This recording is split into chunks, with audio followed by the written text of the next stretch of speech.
Tahun 2023 ketika kami dari PSSI diberikan amanah, waktu itu total pelatih baru 10.000 lebih.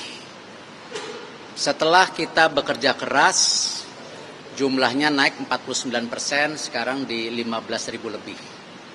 Bagus, tapi kurang. Apalagi dengan sekarang kita dorong lagi dengan statuta baru, bahwa kita menyeimbangkan, ada klub super, ya namanya juga udah Super League. Tapi bagaimana klub-klub pembinaan yang di bawah? Ya, sepak bola bukan milik 1-2 klub. Ya, pemain tumbuh dari bawah. Klub-klub yang amatir, yang di daerah harus benar-benar bisa dilindungi, diproteksi. Karena itu dengan satu yang baru kita mengaktifkan kembali yang namanya dalam tanda kutip seperti zaman dulu perserikatan. Nah, karena itu nanti Liga 4 akan bermain di kota. Juaranya kota akan bertanding ke provinsi. Juaranya provinsi akan bertanding di nasional. Nah, inilah yang namanya tadi strata kompetisi yang sehat. Bukan hanya super club. Liga 1, Liga 2 biarkan.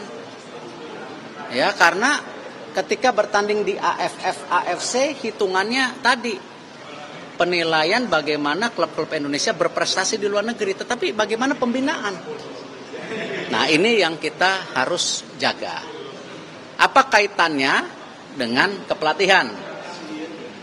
Nah, kalau 514 kabupaten kota ada 25 klub, artinya ada 12.000 klub.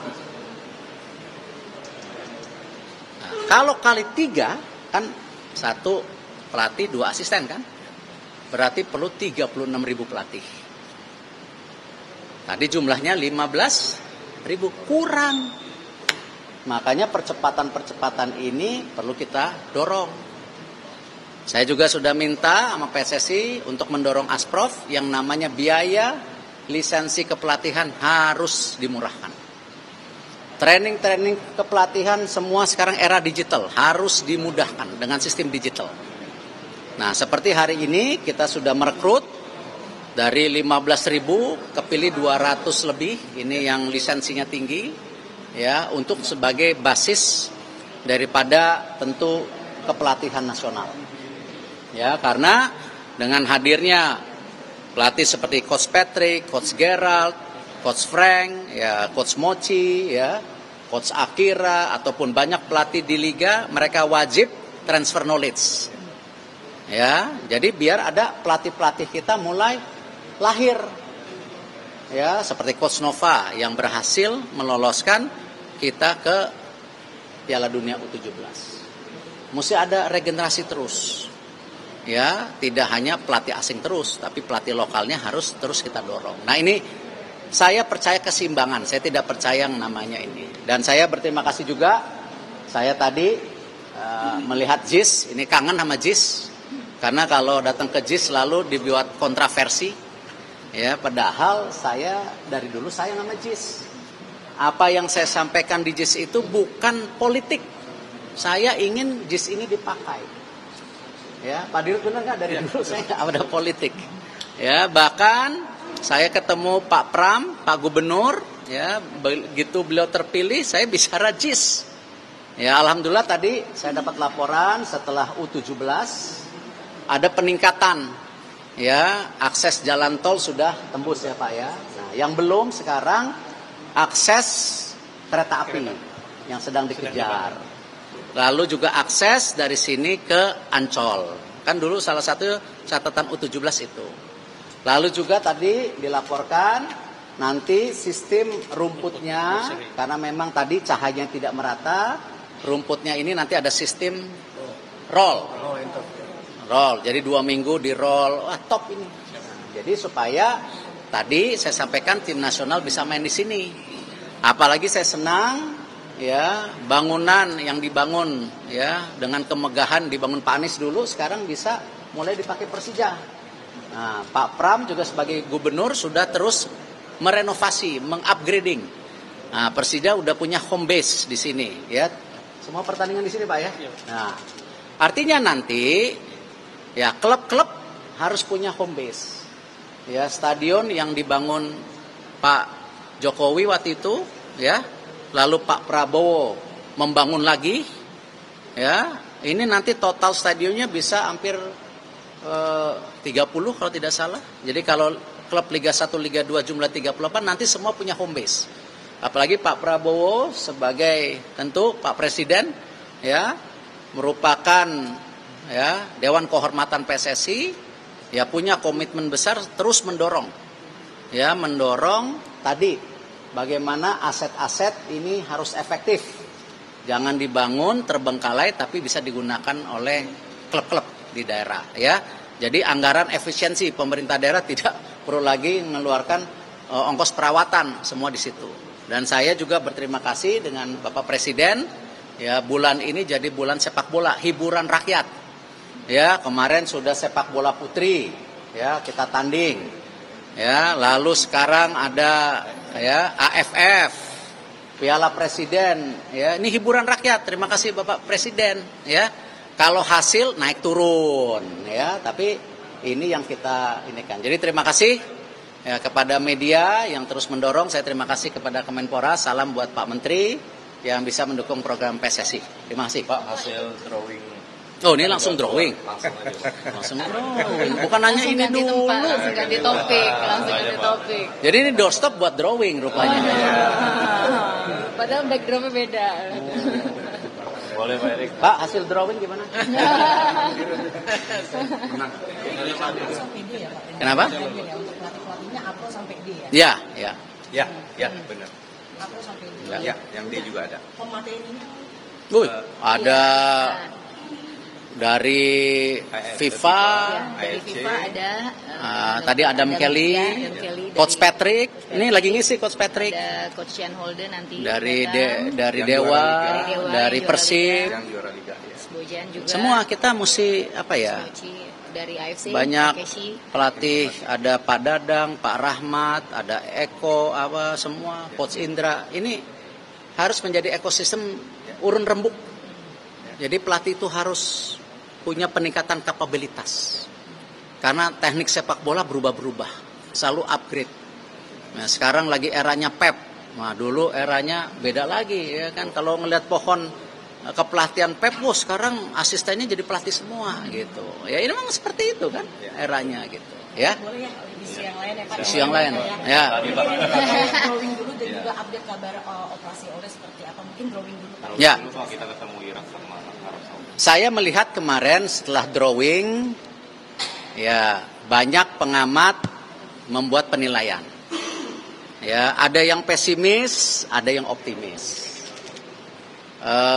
Banyak, kalau saya yakin fans bola di grassroots, ya memberi dorongan luar biasa kepada tim nasional. Tapi kalau di netizen seperti biasa, ya saya cuman berpesan, tolong. Ya, hujat saya, kritik saya tidak ada masalah. Tapi tolong jangan pecahkan tim nasional. Pelatih belum bekerja sudah dihujat. Ya, pemain dihujat. Kita justru harus mendorong tim nasional kita.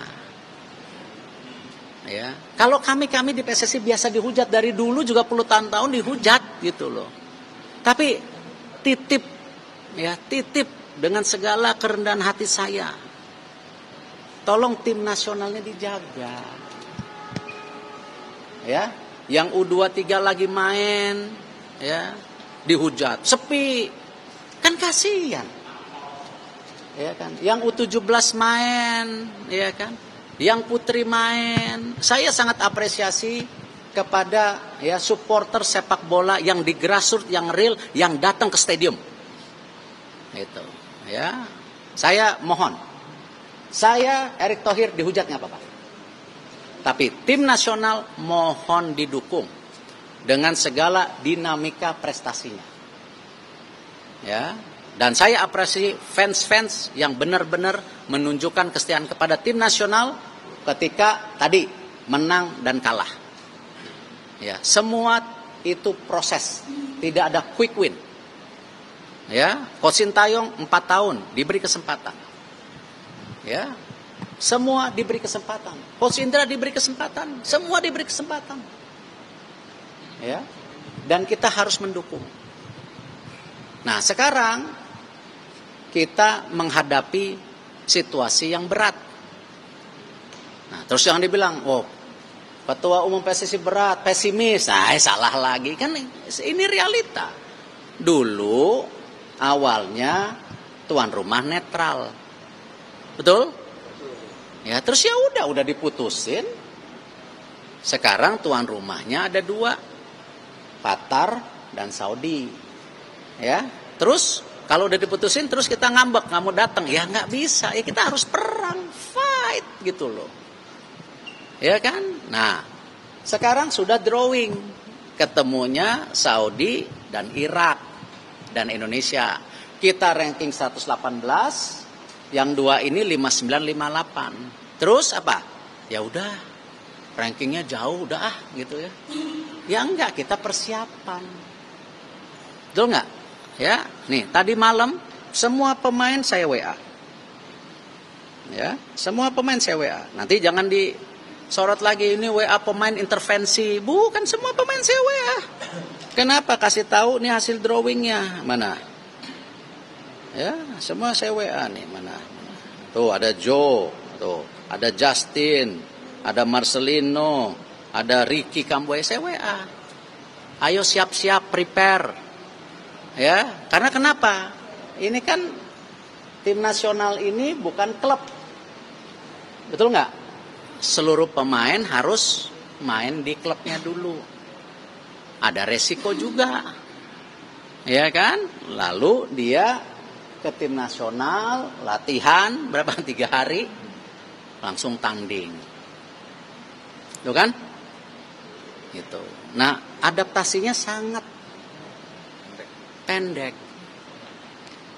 Gitu. Makanya kemarin waktu lawan China kita minta mereka potong liburan. Loh, bayangin, sebenarnya kan kalau mereka nggak mau boleh loh. Tapi potong liburan. Mereka mau training di Bali.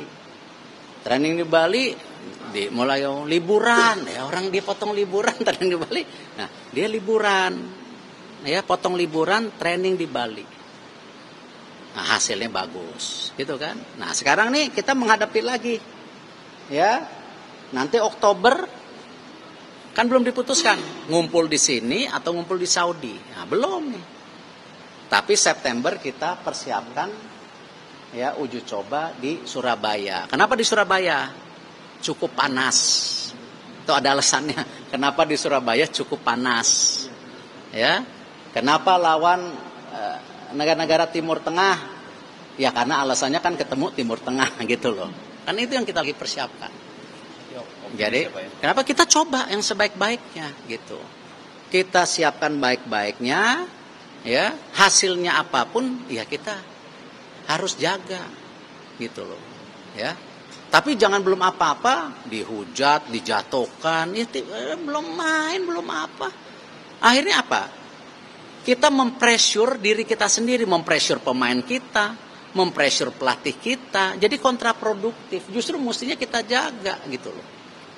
Ya, ini jangan kita kebiasaan zaman dulu, divide et impera. Selalu kita memecah diri kita, saling menjarakan diri kita, adu domba diri kita. Gitu loh. Nah, ini yang kita harus jaga gitu. Tim nasional kita. Kalau kita dihujat ngapa PSSI udah biasa dihujat. Ya. Gitu. Respon dari pemain yang Pak Erick WA itu seperti apa? Oh, mereka bilang, Pak, kita akan siapkan, kita akan fight. Nah, itu yang kita harus jaga dari mereka. Aura itu. Gitu. Nah, cedera, ya cedera. Itu yang saya bilang. Resiko cedera tidak hanya pada Ole. Kemarin Ragnar cedera. Nggak ada yang nyarain Ragnar, nggak ada yang nyarain timnya. Ya nggak? Betul nggak? Resiko cedera semua pemain ada, gitu. Dehan sekarang belum bisa main, terus disalahin Dehannya, disalahin klubnya kan enggak dong, Nah, terus nanti bilang gini, Erick Thohir anti kritik, ya salah lagi gitu loh. Kenapa sejak awal kita bilang kita perlu regenerasi timnas? Kenapa kita siapkan U17, U20, U23? Betul nggak? Siapa tahu dari U23 ini ada yang ke senior. Betul kan? Kemarin seperti Coach Patrick pilih Beckham. Kan saya juga surprise. Ya. Tapi kan bagus buat Beckham. Ya kan? Nah, siapa tahu nanti tiba-tiba ada U20 kepilih atau U23 kepilih. Ingat loh, U23 kita rata-rata umurnya juga umur 20,74. Ya, di bawah 21. Inilah regenerasi yang disiapkan PSSI. U17, U20, U23 untuk melapis tim senior. Dan tujuannya tadi seperti yang dulu pernah saya bilang dari awal. Ya, kita harus memiliki talent pool yang jumlahnya 100 berapa coach waktu itu. Ya, saya bilang ya di tim nasional senior harus 2 kali 11, di U23 3 kali 11, di U20 4 kali 11, di U17 5 kali 11. Ini totalnya. Ya kan? Nah, apakah jumlahnya sudah cukup? Belum, ini lagi ngisi. Gitu. Nah, sekarang kembali. Resiko cedera ada. Makanya kita taruh pelapis. Ya kan? Di kiri ya ada 3 back, di kanan ada 3 back, di tengah ada tengah kurang dikit ya kan. Di depan kurang dikit. Ya udah. Nah, kita akan dorong. Nah, salah satunya Mauro. Ya kan? Sekarang sudah ada ya tentu prosesnya. Gitu. Nah, dia U20, umurnya 20. Tapi sepak bola modern, Yamal aja muda bisa bagus ya kita, tapi jangan kecepatan. Dia main dulu U23, siapa tahu bagus, ya kan? Kayak Jens Reven kemarin, ya nggak? Ngegolin 6 langsung, belum, tunggu, dia buktiin dulu. Masih ada hoki, biar aja bersaing Jens sama hoki. Gitu. Biar jangan gede kepala pemain gitu loh. Ya, dan kami juga sedang ya mendorong juga beberapa tambahan. Ya. Seperti apa saya belum bisa ngomong, tapi ada 2 tambahan yang kami sedang seriusin dan sepertinya tadi malam ya dua-duanya komit untuk bergabung. Dah. Belum bisa, belum ada black and white, belum apa mas? Enggak. Kalau terkait proses posisi mungkin Pak itu masih di kementerian? Enggak, sekarang saya sudah sedang proses nanti dari pemerintah ke DPR, kita tunggu. Posisi depan Pak. Posisi depan. Posisi yang 2 tadi Pak. Ya depan lah. Orang back, tengah, kanan, kiri udah banyak, masa nambah lagi ya depan lah. Nggak tahu nanti kita Pak, ini lihat. oleh nggak main di round 4 atau menggantikan gimana? posisi oleh Pak ketika oleh nggak berkesempatan main. Tim nasional nggak boleh bergantung hanya satu pemain, gitu loh. Ini kita jangan terbelenggung gitu loh, ya kan? Tadi yang kita bilang dalam sebuah pertandingan, ya bisa terjadi resiko cedera.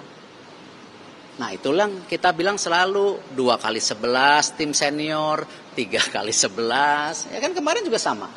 Ketika U23 kita di half time ya 7-0, di keduanya menurun. Kan Coach Gareth juga saya akan review. Gitu kan. Memang ketebalan gitu. Kalau semua tim di seluruh dunia punya 2 kali 11 kayak Yamal, nggak tahu skornya berapa. 0-0 semua kali. Ya, menganggap bahwa sejauh ini posisi kita di posisi penyerang itu punya kelemahan ya. Dan adanya Ole itu sangat membantu sekali posisi depan. Sekarang ketika Ole nggak main, bagaimana PSSI berinisiatif untuk mencari orang yang tepat menduduki posisi? Bukan masalah cari orang yang tepat, kita harus beri kesempatan. Ada Rafael, ada Ragnar, ada Eliano, ada Hoki. Ya kita nggak boleh nutup mata, kita nggak boleh prejudis dong dengan pemain yang semua gitu. Ya kalau begitu berarti kita membunuh karir pemain kita dong. ya kan? Semua harus diberi kesempatan sama. Sama. Saya bicara tadi di atas kepelatihan. Saya meminta Asprof tidak ada pelatih titipan, betul? Ya. Tapi saya bilang ke pelatih, saya juga nitip, jangan ada pemain titipan. Jadi semua kita harus fair, harus beri kesempatan yang sama kepada semua individu. Ya, nggak boleh, kita harus beri kesempatan lama. Tapi kemungkinan Oleh tidak main di round 4. Dia lagi coba, kita lihat aja. Kondisinya seperti apa Pak after kemarin operasi Pak? Baik, Laporan dari tim kedokteran itu? baik. Dia akan coba recovery secepatnya di Belanda, tidak di Inggris, ya kan? Tim kedokteran Oxford support di sana di Belanda, disupport sama tim kedokteran tim nasional. Ya, tapi tetap kan walaupun gimana Oleh itu di Oxford. Gitu. Jadi ini kerjasama yang bagus gitu. Nah, itu yang saya harapkan juga, kerjasama yang bagus antara liga dan tim nasional juga. Thank you. Indonesia Filipina Pak. Indonesia Filipina. Pemain asing di Liga 1 Pak.